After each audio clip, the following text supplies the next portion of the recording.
Hello, Culture Matters podcast. Here's a quote just for this episode. Your beliefs become your thoughts. Your thoughts become your words. Your words become your actions. Your actions become your habits. Your habits become your values. Your values become your destiny. Gandhi.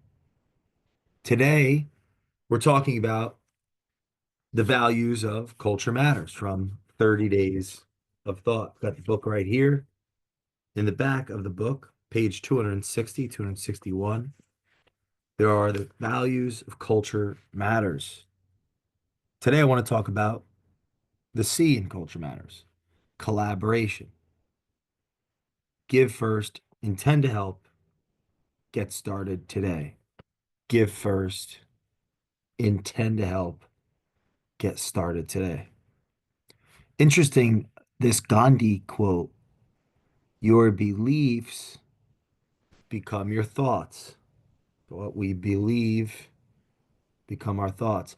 Your thoughts become your words. Your words become your actions.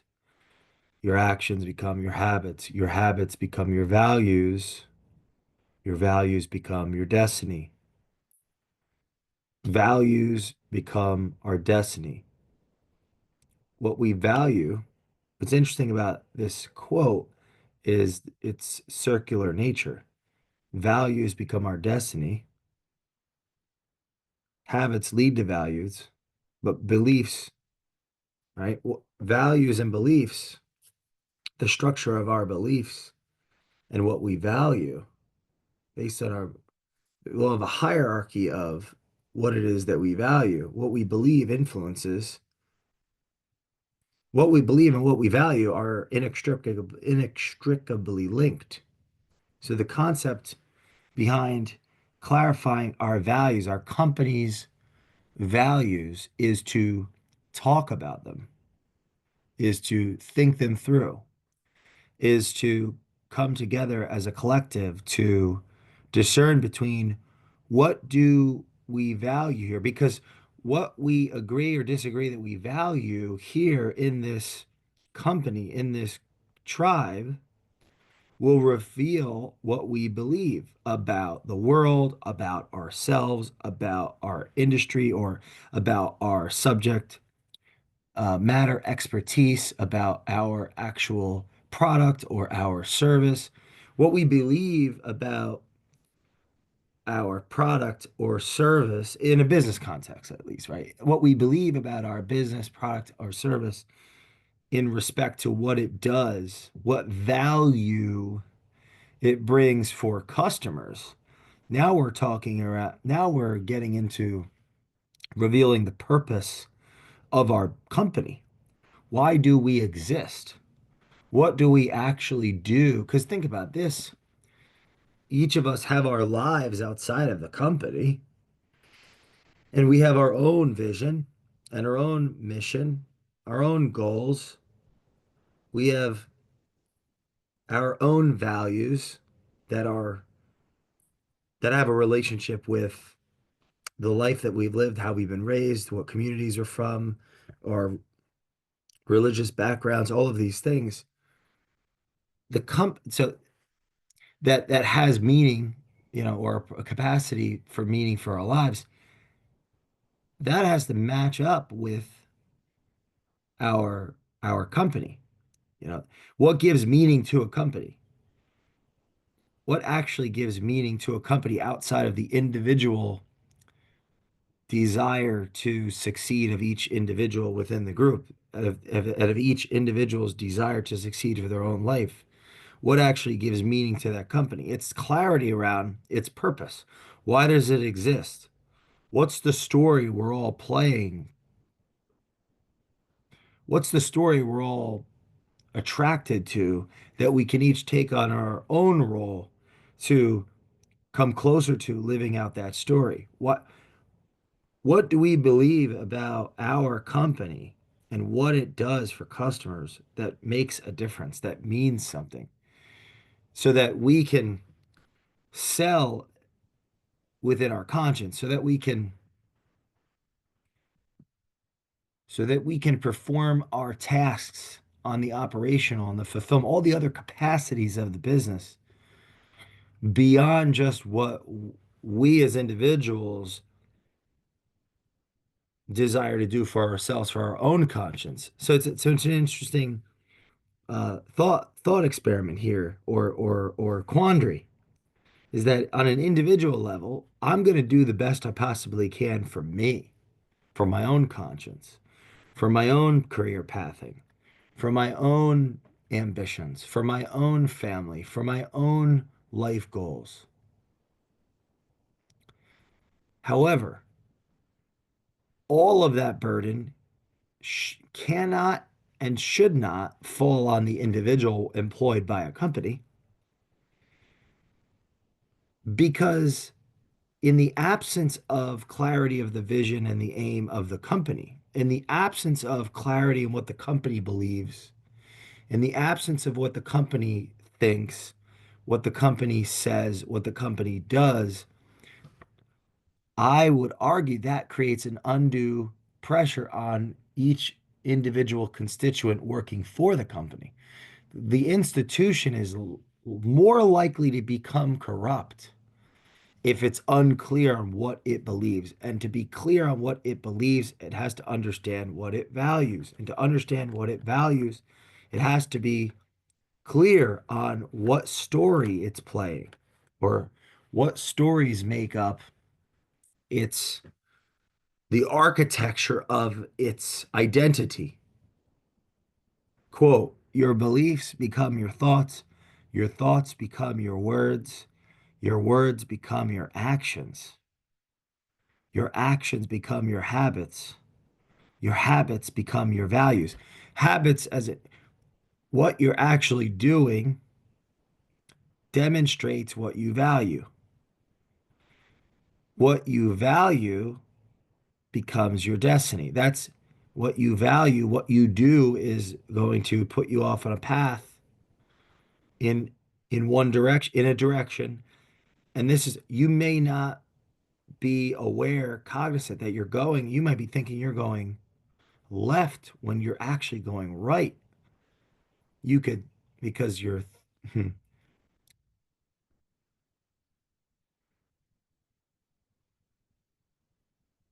it's an interesting part of this quote. Your beliefs become your thoughts become your words become your actions.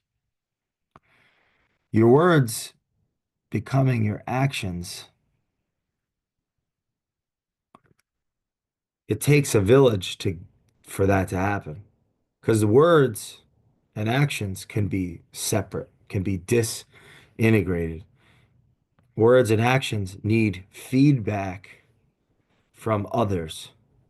Like, to live in integrity, this is assuming integrity, an integrated self, an integrated individual where their words and their actions are aligned. That and that's the importance of writing down the values of the company so that we can be honest with one another when our counterparts are not living out the values. And they can be honest with us when we're not living them out. And if we look and use the values as a mirror to ourselves, am I collaborating? Am I giving first? Am I intending to help? Am I getting started today? Collaboration, give first. The idea that through curiosity, through asking questions, through empathy for my counterpart, taking their position, thinking what what could they be feeling? What could they be thinking right now? Where could they be coming from? How can we serve them? Give first.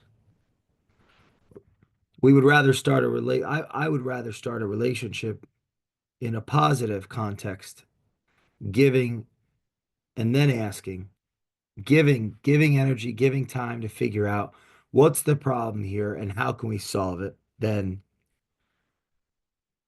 and actually putting in that energy. It's going to take asking questions, leaning in, assuming the other person's stance to think, what could they be thinking? How could they be seeing things? Versus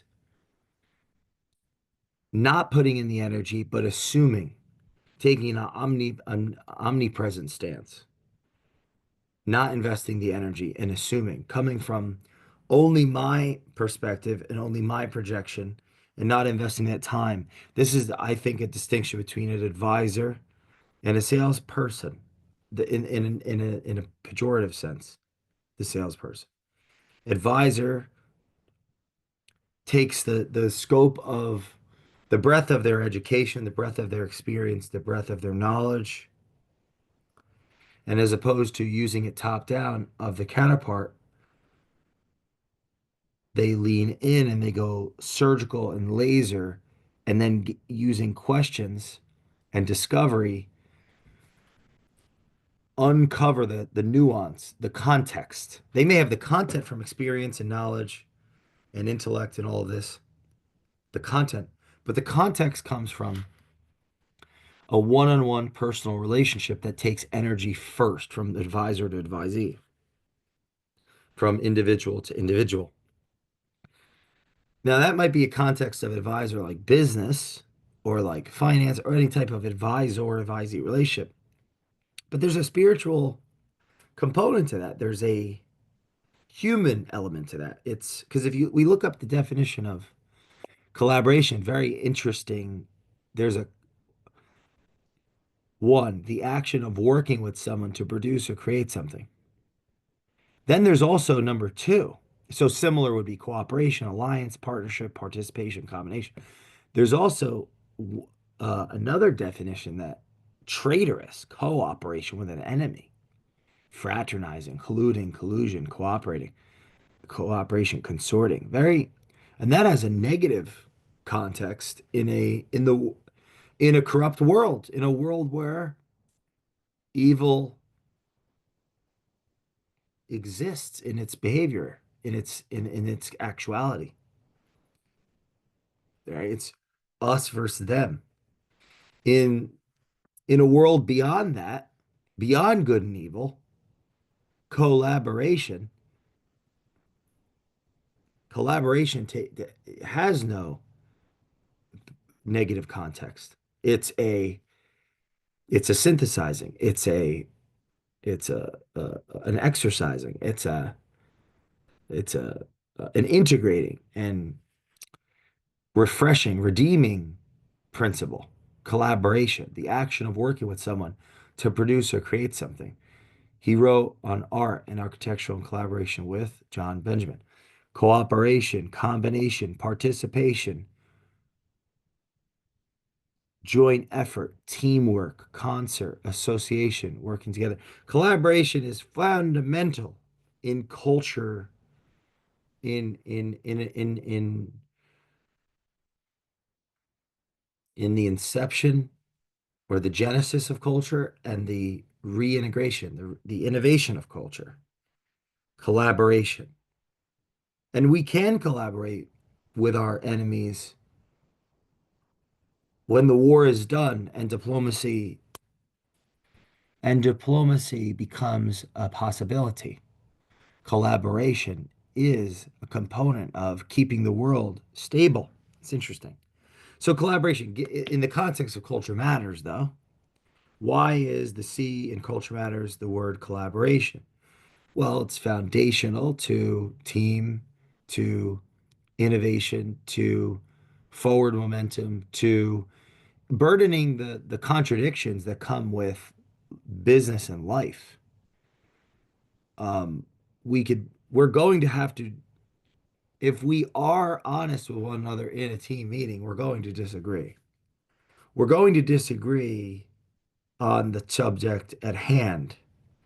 It's inevitable because we're bringing our life experience and our level of education and our innate capacities to the table. But the key is that we do say what we think, say what we feel.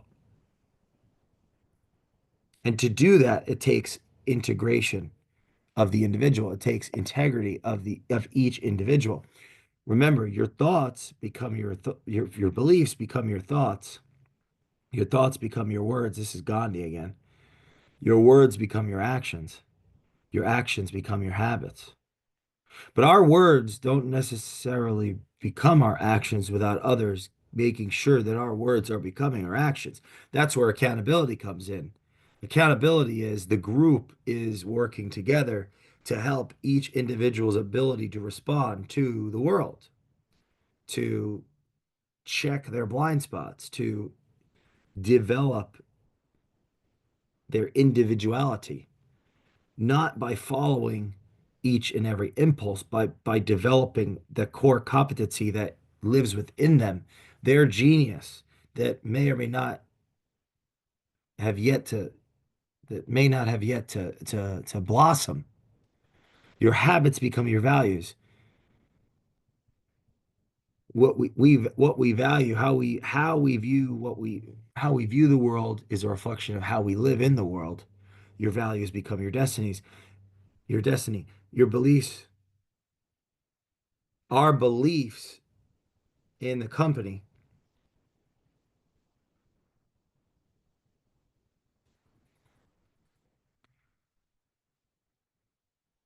The process of codifying our values in a company is a process of clarifying what we actually believe about our company. If forcing us to look at the past, well, why was it started? How was it started? Who was involved? What was its purpose? What did it do for customers? Because the culture of the company is going to come as a consequence of the customer service, the customer value creation. It's a serving of the customer. It's a coming together. It's a cooperating and a collaborating beyond all of our own selfish aims, desires, and goals, and prides, and all these things that could separate us in a team. We're working together for the benefit of the customer. We win the game when the customer wins. But we can very well easily lose sight of the customer and lose sight of the purpose of the business to create and serve customers, create and keep customers as consequence of the value that we get, right? The titles and the recognition and the economic means. We can be compensated so well that now the what is driving us to serve the customers is not our selfish desire, right? We want capital, we want resources, we want basic essential needs. We're going to solve the customer. It really is about us. We're going to solve the customer just as a byproduct of needing things for ourselves. We're held to account by the world, by nature, by lack of resources, lack of reputation, lack of reason, lack of culture, lack of values, lack of integration in the greater society, lack could lead to solving customers' problems. Once we have an abundance, then the accountability is not going to come from nature. It's going to come from some greater metaphysical belief and influencing our character, our conscience. Oh, I shouldn't do this. This isn't the right thing to do. Oh, but who's watching? There's no surveillance state, but there's God is what, whatever God you're worshiping is watching. Your conscience is holding you accountable. The motivation for going from that lack of resources may not even be values oriented, or the values are different. Values change based on the conditions of the environment. Values change. Values are tested and sharpened. That's where talking and thinking as a group is deeply important. So culture matters. Give first. Intend to help. There's an intention to help despite the implicit desire to get, take, receive, benefit from.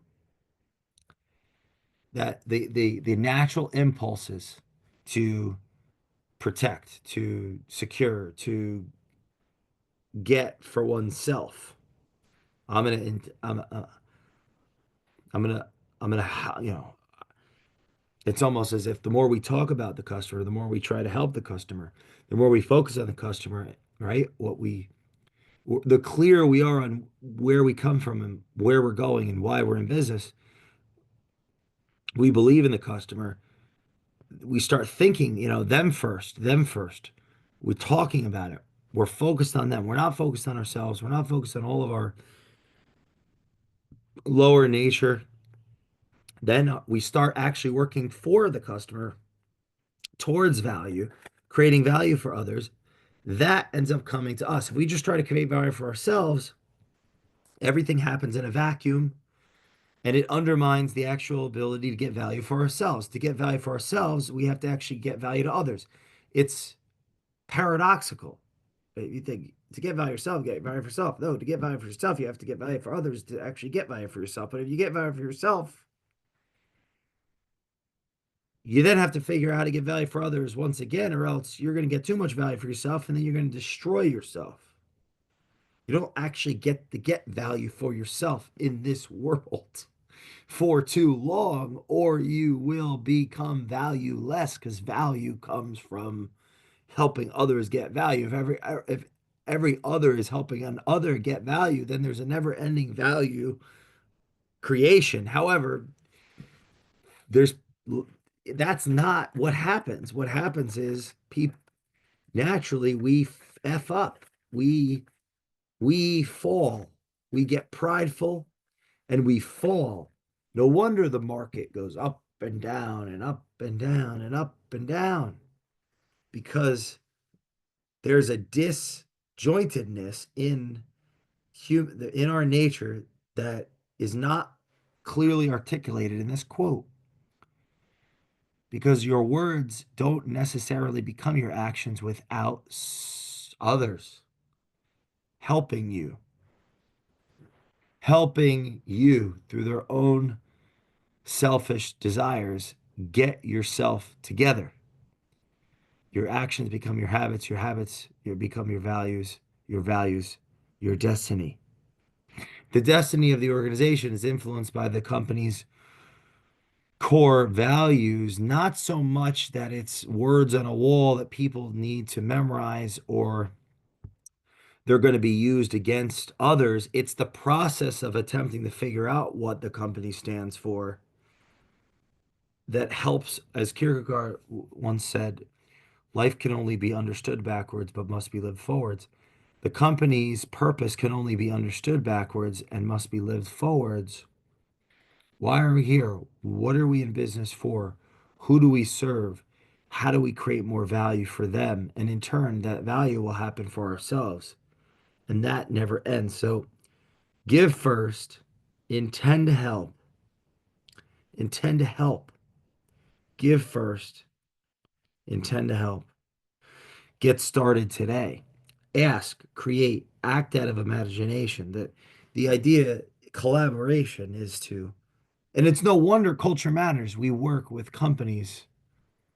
We go very deep and we go wide. And there are many, many, many multi-year long relationships with our client partners because we're collaborating. We're meeting them where they are. We're doing discovery. We're getting deeply involved. We're figuring out what is not working, what is, let's fix what isn't to make what is better. It's a long-term relationship. Any relationship rooted in vision is a long-term relationship. And let's get started today. Get started today because the destiny, if we value the relationship, we value the work, we value the process, we value the future, we value the possibility of what this company could become, then we have to get started today because we can see the future. We can see the possibility of success. We're willing to take that risk. We have the courage to take that risk. It doesn't matter. Okay, it's a 70% chance. It's a 30% chance of working. We've got to start today to find out if it doesn't work. because it might work. And what can we sacrifice and give up to make it work?